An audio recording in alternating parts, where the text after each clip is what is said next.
أعوذ بالله من الشيطان الرجيم بسم الله الرحمن الرحيم الحمد لله رب العالمين والصلاة والسلام على أشرف الأنبياء والمرسلين وعلى آله وأصحابه ومن تبعهم بإحسان إلى يوم الدين أما بعد۔ اللہ تعالیٰ کا فضل و کرم ہے کہ گزشتہ دن سے ہم لوگ شفاعت کے بارے میں پڑھ رہے ہیں۔ کچھ سفارشیں مقبول ہوتی ہیں، اللہ تعالیٰ قبول کرتے ہیں، کچھ سفارشیں اللہ تعالیٰ رد کر دیتے ہیں، قبول نہیں کرتے۔ تو ہم دیکھیں گے کہ احادیث میں دو طریقے سے بیان کیا گیا، دونوں چیزیں احادیث میں وضاحت کر دی گئی ہیں کہ کون سی سفارشیں مقبول ہوں گی۔ تو سب سے پہلے ہے الشفاعۃ العظمیٰ، اللہ کے نبی صلی اللہ علیہ وسلم کی بڑی شفاعت، وہی المقام المحمود۔ تو سارے لوگ اللہ کے نبی صلی اللہ علیہ وسلم کے پاس جائیں گے کہ اے اللہ کے نبی صلی اللہ علیہ وسلم، سارے انبیاء سے ہوتے ہوتے اللہ کے نبی صلی اللہ علیہ وسلم کے پاس آئیں گے اور کہیں گے کہ اے اللہ کے نبی صلی اللہ علیہ وسلم، حالت اتنی خطرناک ہے، آپ بڑی ہولناکی ہے، آپ اللہ تعالیٰ سے سفارش کیجئے کہ اللہ تعالیٰ جلد سے جلد کیا کرے، بندوں کا حساب لے۔ یہ شفاعت عظمیٰ ہے، اور اللہ کے نبی صلی اللہ علیہ وسلم نے فرمایا کہ یہ شفاعت اسے ملے گی جو اخلاص کے ساتھ کلمہ طیبہ لا الہ الا اللہ کہتا ہے۔ اسی کے ساتھ ساتھ ایک اور شفاعت ہے ان موحدین کے بارے میں، توحید پرست ہیں لیکن گنہگار ہیں، جہنم میں داخل ہو گئے ہیں، موحد ہیں، گنہگار ہیں، تو ان کے تعلق سے بھی شفاعت ہوگی، سفارش ہوگی کہ یا اللہ موحد ہیں، تیرے ہی بندے ہیں، خطا کار ہیں، گنہگار ہیں، یا اللہ تعالیٰ ان کو معاف کر کے کیا کر، جنت میں داخل کر دے۔ ایک طرح سے بعض توحید پرستوں کو اگر یہ تکبر آ جاتا ہے، حالانکہ توحید پرست کبھی متکبر نہیں ہوتا ہے، توحید کی دولت جسے حاصل ہو جاتی ہے اللہ تعالیٰ اسے ساری نعمتیں عطا فرماتا ہے، تواضع، انکساری، اللہ تعالیٰ کی معرفت جب اسے آ جاتی ہے تو وہ اللہ تعالیٰ کی پکڑ سے امن میں نہیں رہتا، وہ ہمیشہ اللہ تعالیٰ سے ڈرتا ہے۔ لیکن کبھی یہ سوچے کہ میں موحد ہوں، مجھے اللہ تعالیٰ سزا نہ دے گا، میں جہنم میں نہیں جاؤں گا، تو اللہ تعالیٰ سے حسن ظن اچھی چیز ہے، لیکن جسارت نہیں ہونی چاہیے، اس طرح کا یہ نہیں ہونی چاہیے۔ کہتے ہیں ایسے لوگوں کے لیے بھی شفاعت ہوگی جیسے بتایا گیا۔ اس کے بعد کہتے ہیں اللہ کے نبی صلی اللہ علیہ وسلم کچھ ان لوگوں کے لیے بھی سفارش کریں گے جن کی برائیاں اور اچھائیاں برابر برابر ہوں گی۔ اچھائیاں اتنی نہیں کہ جنت میں جا سکیں، برائیاں اتنی زیادہ نہیں کہ جہنم میں اللہ تعالیٰ ڈال سکیں، ایسے لوگوں کے لیے بھی اللہ کے نبی صلی اللہ علیہ وسلم وہ سفارش کریں گے۔ تیسرے وہ لوگ جنت میں ایک درجہ ان کو ملا ہے، درجہ بڑھانے کے لیے سفارش، جنت میں جانا ہی بہت بڑی چیز ہے، جنت میں اگر چلے جائیں تو وہاں فی رفع درجات من يدخل الجنہ فیہا فوق ما کان یقتضیہ ثواب اعمالی، ان کے اعمال کا جیسے ثواب ہوگا، آپ انشاءاللہ جب جنت میں چلے جائیں گے، جب جنت میں اللہ کے نبی صلی اللہ علیہ وسلم کی ہمسائیگی آپ کو نصیب ہو تو اس سے بڑھ کر کیا ہے؟ آپ کے ہمسائے میں کون ہیں؟ اللہ کے نبی صلی اللہ علیہ وسلم، اور وہ جنت کی دیواریں لبنۃ من فضہ ولبنۃ من ذہب، ایک اینٹ سونے کی ہے اور ایک اینٹ چاندی کی ہے۔ وہاں کا گارا جو اینٹ کا جو لگایا گیا ہے مشک کا ہے، وہاں کی جو سنگریزیں ہیں، اللہ تعالی ہم سب کو جنت عطا فرمائے۔ چوتھی سفارش الشفاعۃ فی اقوام يدخلون الجنة بغیر حساب، کچھ لوگ وہ ہوں گے جو بغیر حساب کے جنت میں داخل ہوں گے، ان کا حساب و کتاب نہیں ہوگا، اللہ تعالیٰ ان کو داخل کریں گے۔ ویسے حدیث ہے وہ لوگ 70,000 ہوں گے، لیکن وہ تعداد محدود نہیں ہے، اس کے علاوہ بھی اللہ تعالیٰ کی مرضی ہے۔ عکاشہ بن محسن رضی اللہ تعالیٰ عنہ کی حدیث ہے، تو اللہ کے نبی صلی اللہ علیہ وسلم نے ان کے لیے دعا فرمائی کہ یا اللہ عکاشہ کو ان لوگوں میں سے بنا دے جو بغیر حساب کی جنت میں جاتے ہیں۔ انہوں نے اللہ کے نبی صلی اللہ علیہ وسلم سے دعا کی درخواست کی کہ اللہ کے نبی صلی اللہ علیہ وسلم میرے لیے دعا فرما دیجئے کہ میں ان لوگوں میں سے ہوں جو بغیر حساب کی جنت میں جاتے ہیں۔ ان میں سے وہ لوگ بھی ہیں جو بار بار یہ نہیں کہتے کہ ایک تو آدمی کا رقیہ کرنا ہوتا ہے، ایک آدمی بیمار ہے اسے، لیکن کچھ لوگ ہیں خواہ مخواہ ان کو رقیہ کی ضرورت نہیں ہوتی ہے، خواہ مخواہ میرے اوپر کچھ ہو گیا، میرے اوپر کچھ سوار نہیں ہوتا ہے، لیکن وہ ایک کس میں ہیں، ایک شک میں مبتلا ہے، ریب میں، اور وہ لوگ بہت ہی اپنے آپ کو پتہ نہیں کیا سمجھتے ہیں، ہمیشہ ادھر یہ عامل سے مطمئن نہیں ہوئے، اس راقی کے پاس گئے، اس راقی کے بارے میں سنا کہ یہ بہت اچھا رقیہ کرتے ہیں، کبھی اس راقی کے پاس بھاگے، تو یہ چیز صحیح نہیں ہے۔ جو لوگ اللہ تعالیٰ پر، ہم یہ نہیں کہتے کہ رقیہ کرانا صحیح نہیں ہے، صحیح ہے، لیکن بیمار آدمی کے لیے یا کوئی آدمی اسے بس یہ نہ بنا لے، بس ادھر سے ادھر سے بھاگ رہا، آدمی اللہ تعالیٰ پر بھروسہ کرے، اس کے اسباب اور عوامل کو اختیار کرے۔ اسی طرح ایک سفارش ان لوگوں کے لیے ہے، شفاعتہ فی الاذن للمؤمنین بدخول الجنہ، مومنوں کے لیے جنت میں داخل ہونے کی اجازت کے بارے میں۔ اور اس سلسلے میں کہتے ہیں کہ گنہگار لوگوں کے لیے جو سفارش ہوگی یہ صرف اللہ کے نبی صلی اللہ علیہ وسلم کے لیے خاص نہیں، انبیاء بھی سفارش کریں گے، شہید بھی سفارش کریں گے، علماء بھی سفارش کریں گے، آدمی کا اس کا عمل اس کے لیے سفارش کرے گا، بولا یا اللہ یہ تیرا بندہ روزہ رکھتا تھا، روزہ سفارش کرے گا، بھوکا پیاسا رہتا تھا، قرآن کی تلاوت سفارش کرے گی، یہ ساری چیزیں۔ لیکن اللہ کے نبی صلی اللہ علیہ وسلم کا بہت بڑا حصہ ہے، اللہ کے نبی صلی اللہ علیہ وسلم اپنی امت کے لیے سفارش کریں گے، تو یہ تمام سفارشیں ہیں جو کل قیامت کے دن اللہ تعالیٰ اجازت دیں گے جن لوگوں کو جو سفارش کریں گے ان کے حق میں جن کو سفارش کرنا ہے۔ لیکن یہ ساری چیزیں کس کی اجازت سے ہوں گی؟ اللہ تعالیٰ کی اجازت سے ہوں گی۔ لیکن جیسے میں نے کہا کہ کچھ سفارشیں وہاں رد بھی کر دی جائیں گی، کیا ہو جائیں گی؟ رد ہوں گی۔ کیسے؟ فَهِيَ الشَّفَاعَةُ الَّتِي يَتَعَامَلْ بِهِ النَّاسِ فِي الدُّنْيَا، دنیا میں آج بہت سارے پیر مرید فقیر ہیں، کیا بولتے ہیں اپنے مریدوں کو معلوم، ہم کو خوش کرتے رہو، آپ کے آخرت کا پورا معاملہ ہم دیکھ لیتے، کیا بولتے ہیں؟ سارا معاملہ، اور جب مرے گا میرا مرید کیا کرو، اس کے سینے پہ وہ رکھ کے کفن کے ساتھ یہ کر دیجئے، باقی معاملہ کیا کرتا ہوں میں دیکھ لیتا ہوں۔ اللہ المستعان، اللہ المستعان۔ یہ اللہ تعالیٰ کی عدالت ہے، جہاں صرف سانس الا ہمسا، جہاں صرف سانس چلتی سنائی دے گی، کوئی اور چیز وہاں نہیں سنائی دے گی، یہ میرا آدمی، یہ ہمارا مرید، وہ ہمارا نہیں، یہ اللہ تعالیٰ کی عدالت ہے جہاں کوئی کمی بیشی نہیں ہوگی۔ تو ایسا کہہ کر لوگوں کو دھوکہ دیا جاتا ہے۔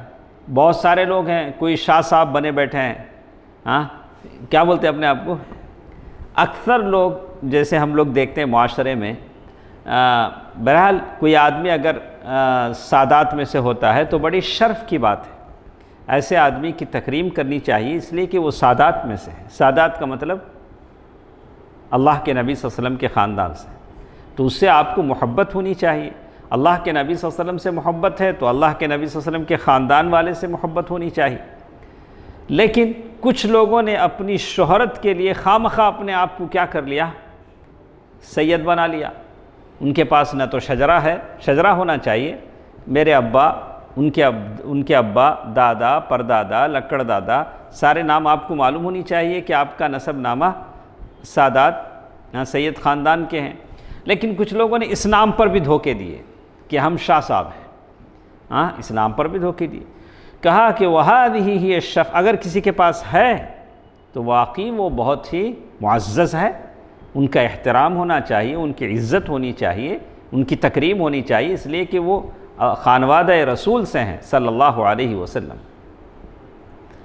تو کہتے ہیں حیث وقد یکرہ من شفع لعظم منزلتہم وقوتہم، کہتے ہیں کہ من ذا الذی یشفع عندہ، یعنی ساری سفارشیں کس کی اجازت سے ہوں گی؟ اللہ تعالیٰ کی۔ اسی طرح ابراہیم علیہ السلام کے جو والد ہیں، ابراہیم علیہ السلام کے جو والد ہیں، جب وہ کفر کے حالت میں مرے ہیں تو اللہ تعالیٰ ابراہیم علیہ السلام کی سفارش کو ان کے حق میں قبول نہیں کریں گے۔ کس کے حق میں؟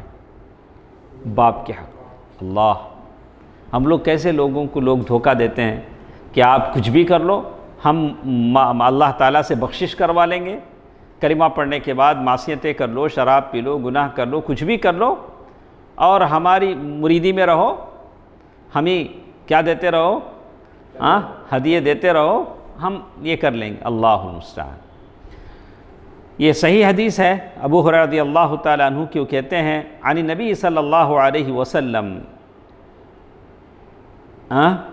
ابراہیم علیہ السلام اپنے باپ آزر سے قیامت کے دن ملیں گے، مطلب آمنا سامنا ہوگا باپ کا بیٹے کا۔ وعلی وجہ آزر، آزر کے چہرے پر وہ بھیانک یعنی کالا پن، یعنی وہ جہنم کی آگ کی وہ رنگ ہوگا، قطرہ یعنی دھول، گرد و غبار، وہ ساری چیزیں ہوں گی۔ تو ابراہیم علیہ السلام اپنے باپ سے کہیں گے الم اقل لک، ابا میں آپ سے نہیں کہا تھا کہ آپ اللہ کی نافرمانی مت کیجیے؟ یا ابت لا تعبد الشیطان ان الشیطان کان للرحمن عصیا، میں نے نہیں کہا تھا؟ تو فیقول له ابو، اس وقت ابراہیم کے ابا کہیں گے فالیوم، آج کے دن میں تمہاری نافرمانی نہیں کروں گا، آج میں تم کو اللہ کا نبی مان لوں گا۔ کون کس سے کہہ رہے ہیں؟ باپ بیٹے سے کہہ رہے ہیں۔ فیقول ابراہیم یا رب انک وعدتنی، ابراہیم علیہ السلام اللہ تعالیٰ سے کہیں گے اے اللہ، تو نے مجھ سے وعدہ کیا تھا کہ قیامت کے دن جب لوگ قبروں سے اٹھائے جائیں گے تو مجھے رسوا نہیں کرے گا۔ اس سے بڑھ کر رسوائی کیا ہو سکتی ہے کہ میں ابراہیم ہوں، اولو العزم پیغمبروں میں سے ایک ہوں، میرا باپ ہے۔ فَأَيُّ، ابراہیم علیہ السلام کہیں گے کہ اس سے بڑھ کر رسوائی کیا ہوتی؟ فَيَقُولُ اللَّهُ تَعَالَى إِنِّي حَرَّمْتُ الْجَنَّةَ عَلَى الْكَافِرِينَ، اللہ تعالیٰ کہیں گے کہ میں نے، کیا کہیں گے؟ کافروں پر میں نے جنت کو حرام کر دیا ہے۔ اللہ اکبر، کافروں پر میں نے جنت کو حرام کر دیا ہے۔ ہمیں یہ سنانا چاہیے ایسی بہت ساری مسلمان بچیوں کو جو کافروں کے زوجیت میں ہیں، بہت ساری بچیاں ہیں، کہتے ہیں کہ نہیں وہ اپنا کام کرتے ہیں، ہم اپنا کام کرتے ہیں۔ بہت ساری مسلمان بچیاں ہیں جو مسلمان گھرانے میں پیدا ہوئیں، ان کا نام مسلمان ہے، لیکن کافروں کی زوجیت میں جی رہی ہیں۔ تو ان لوگوں سے کہیں کہ اللہ کی یہ جنت کافروں کے لیے حرام ہے، اور مشرک کو وہی پسند کر سکتا ہے جس کا عقیدہ کیا ہو، مشرکانہ عقیدہ ہو۔ ثم یقال لابراہیم، پھر اچانک ابراہیم علیہ السلام سے کہا جائے گا کہ دیکھو تمہارے قدموں میں کیا ہے۔ فینظر فاذا ہوا، ابراہیم علیہ السلام اپنے پاؤں کی طرف دیکھیں گے تو خون میں لت پت، ایک گھوڑ پوڑ کی شکل کا ایک جانور ہوگا، تو پاؤں سے پکڑ کر اٹھا کر کیا کریں گے؟ جہنم میں ڈال دیں گے۔ بس اتنا ہوگا کہ شکل بدل دی جائے گی. ابراہیم علیہ السلام کے باپ کی کیا کر دی جائے گی؟ شکل بدل دی جائے گی، پھر جہنم میں ڈال دیا جائے گا. تو آدمی مشرک ہوتا ہے تو ابراہیم علیہ السلام کی شفاعت بھی کیا ہوتی ہے؟ اسی لیے ہم لوگوں کو بتائیں کہ وہ مشرکانہ عقیدے سے بچیں. یہ جو کچھ شرک اور اس طرح کی غلط چیزیں ہوتی ہیں ان چیزوں سے بچیں اور اپنے آپ کو موحد بنائیں، توحید پرست بنائیں. یہی بات ہم کہتے ہیں. اللہ تعالیٰ مجھے اور آپ کو اس کا بدلہ دے، توفیق دے کہ ہم لوگوں کو شرک کے نرغے سے نکال سکیں. اگر آپ کی زندگی میں چند لوگ بھی موحد بن جاتے ہیں تو اس سے بڑھ کر کیا ہوگا؟ آپ نے چند لوگوں کو جہنم سے بچا لیا. اسی لیے علماء نے اور اس سے پہلے صحابہ، تابعین، انبیاء، رسل نے کوششیں کی. ما لکم من الہ غیرہ، بار بار کہتے رہے کہ تمہارا اللہ تعالیٰ ایک ہے، معبود ایک ہے، مسجود ایک ہے، اس کے علاوہ کوئی معبود اور مسجود نہیں ہے. اس کے بعد ہمارے پاس کتنا وقت ہے؟ 15 منٹ ہے. ہم لوگ شفاعت کے بعد ایک دوسری اس میں جا رہے ہیں. ماشاءاللہ یہ اصل چیز ہمارے ساتھ ہے. یہ اس کتاب کی اصل یہ ہے، اسی پر ہماری زندگی کا سار و دار و مدار ہے. وہ ہے حساب اور جزا. کیا ہے وہ؟ حساب اور جزا. ہم لوگ جو کچھ زندگی میں کرتے ہیں اس کا حساب ہونے والا ہے. کوئی چیز بیکار نہیں. ایک ایک چیز ہماری کیا ہوگی؟ پوچھی جائے گی. پھر جزا، اس کا بدلہ دیا جائے گا. یراد بالحساب، حساب سے کیا مطلب ہے؟ آپ کیا مطلب سمجھتے ہیں حساب سے؟ بولے حساب بولے تو کیا؟ کیسا اکاؤنٹیبلٹی؟ یہ دیکھیے سیدھا سادہ مطلب دیکھیے. یراد بالحساب والجزا ان یوقف الحق تبارک وتعالی عبادہ بین یدی. اللہ تبارک و تعالی اپنے بندوں کو اپنے سامنے ٹھہرائے گا اور ان کو بتائے گا وہ کام جو انہوں نے کیے. سارے لوگ موجود ہیں، ہمارے ابا، امی، بیوی، بچے. سارے لوگ ہم کو ولی سمجھتے تھے نہیں؟ ہمارے ابا ماشاءاللہ سفید کپڑے پہنتے، لوگوں کو درساں دیتے، ہمارے ابا ولی ہیں. بیوی بھی ایسی سمجھتی. بیوی کیا سمجھتی؟ آپ کسی کی بیوی سے پوچھ لیں، وہ بولے کہ ہمارے گھر والوں سے بڑھ کر نیک تو کوئی دنیا میں ہے ہی نہیں. کیا بولے گی؟ ہمارے گھر والے ماشاءاللہ ان سے بڑھ کر نیک تو کوئی، اگر اچھی ہو. اگر آپ تنگ کرتے ہو تو بات الگ ہے.